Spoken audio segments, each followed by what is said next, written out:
Assalamualaikum warahmatullahi wabarakatuh. Hari ini kita belajar tentang materi lanjutan dari materi kemarin.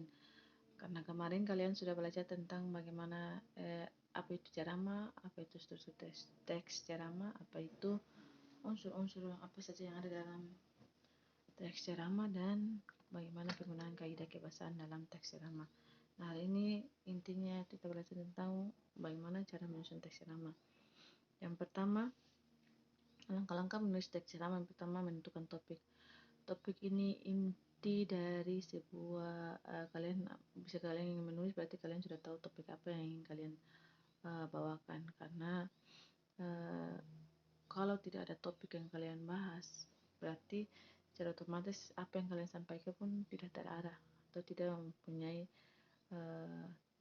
maksud yang jelas atau pembicaranya tuh mau kemana. Jadi topik ini hal yang paling utama dalam menulis sebuah teks, baik itu teks ceramah, teks pidato, khutbah, dan sebagainya.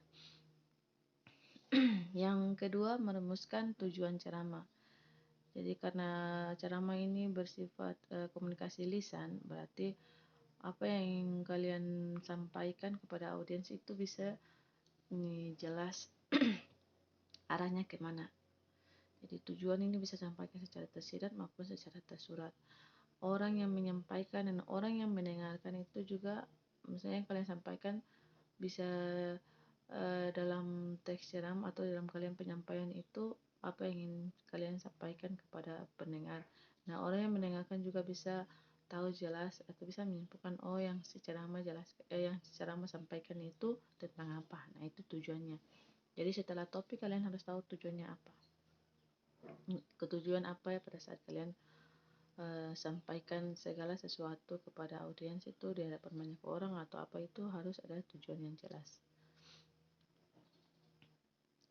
Yang berikutnya, membuat kerangka pidato. Jadi kalau kerangka agar kalian penulisannya teks ceramah itu baik, jadi kalian harus buat dulu kerangka pidatonya. Nah, kerangka pidatonya mewakili dari ide-ide pokok yang akan kalian kembangkan menjadi sebuah paragraf. Misalnya dalam saat yang kedua tadi, kalian tahu, ibu kasih contoh tentang pencegahan penebangan liar atau mencegah penebangan liar. Berarti dari topik itu kalian sudah bisa mengembangkan atau membuat pokok-pokok dari isi ceramah tersebut. Nah, pokok-pokok ini mewakili dari setiap paragraf yang akan kalian kembangkan. Misalnya paragraf pertama yang akan kalian buat nih, dari topiknya mencegah penebangan liar. Berarti saya ambil contoh pertama, pokok pertama itu tentang apa itu penebangan liar. Itu pokok pertama nih, apa itu penebangan liar atau pengertian dari penebangan liar. Yang kedua, berapa banyak orang atau kesadaran tentang penebangan liar atau kesadaran tentang penebangan liar. Yang ketiga tentang cara mencegah penebangan liar. Jadi tujuannya itu bagaimana kita menyampaikan orang untuk caranya mencegah penebangan liar, itu sudah tersampaikan di yang terakhir. Harus ada tujuannya. Nah, dari 3 pokok ini kalian kembangkan menjadi sebuah paragraf yang padu. Nah, paragraf yang padu maksudnya di sini antara paragraf yang pertama sama kedua dan ketiga itu harus saling keterkaitan.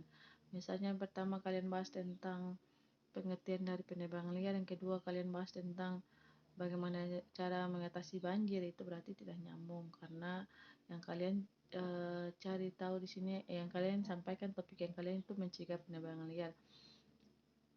Jadi antara isi pokok pertama, kedua, dan ketiga itu harus saling terkaitan. Jadi bebas kalian mau buat berapa pokok nih isi ceramah, itu terserah kalian. Nah, dari pokok itu kalian sudah bisa, berarti yang pertama tentang pengertian penebangan liar. Jadi kalian harus jelaskan tentang apa itu penebangan liar, apa saja yang dilakukan orang dalam saat penebangan liar, itu kalian jelaskan di pokok pertama. Sehingga dalam kalian menulis pun tidak kemana-mana, sama dengan menentukan topik. Kalau kalian sudah tentukan pokoknya berarti kalian jelaskan pun, kalian kembangkan pun sudah terarah dari pokok-pokok isi ceramah atau kerangka dari ceramah tersebut. Jadi ibu ingin sampaikan bahwa dalam berceramah pun harus dia bersifat menginformasikan, menghibur. Dia harus membujuk dan jadi sifatnya kayak persuasi begitu, mengajak orang untuk dengar apa yang kalian sampaikan dan tujuannya apa itu kalian bisa mengajak orang. Oh, biasanya kan kalian nih ceramah teman kalian misalnya ada buat salah atau apa, biasanya dipanggil guru BK dan sebagainya, disampaikan masalah kalian dan diberikan solusi ceramah kalian dengar. Nah, yang kalian dengar itu kalian maksud dari yang disampaikan ibu nih apa, nah itu berarti tujuannya apa, itu berarti maksud di tujuannya. Tapi dalam kalau teks ceramah kalian suatu ketika kalian dipanggil untuk berceramah di sebuah audiens atau di sebuah pendengar yang banyak, nah, kalian bisa pakai cara ini dalam sebelum kalian menyampaikan, kalian susun dulu teks ceramah yang ingin kalian bawakan nanti agar terarah dan saat kalian sampaikan pun tidak kemana-mana topiknya.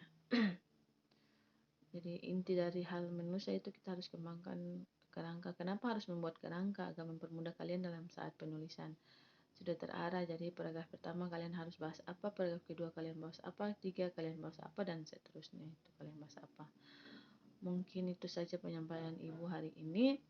Nanti kita kembangkan setelah kalian nonton video ini, kita kembangkan lagi. Ibu harap kalian bisa mencari tahu lebih dari yang ibu sampaikan hari ini, karena ilmu itu sifatnya tuh tidak menentu. Jadi sewaktu-waktu sesuai dengan nyaman dia bisa berubah sesuai dengan perkembangan zaman, karena semakin banyak orang tahu, semakin banyak orang menulis, dan semakin banyak orang menyampaikan apa yang udah ketahui. Jadi kalian tidak semestinya kalian harus menunggu apa yang ibu sampaikan, tapi ibu harap kalian bisa mencari tahu segala sesuatu, dan sesuatu yang baru itu bisa kita diskusikan di sini.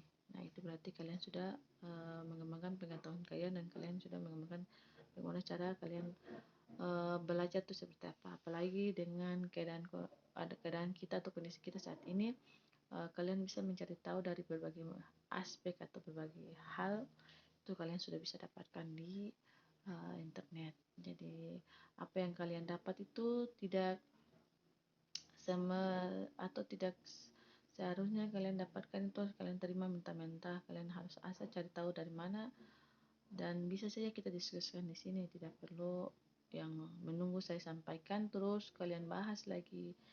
Tidak perlu. Ibu harap kalian bisa mencari tahu sesuatu yang kita diskusikan di sini. Mungkin itu saja yang bisa ibu sampaikan. Nanti kita kembangkan lagi setelah video ini.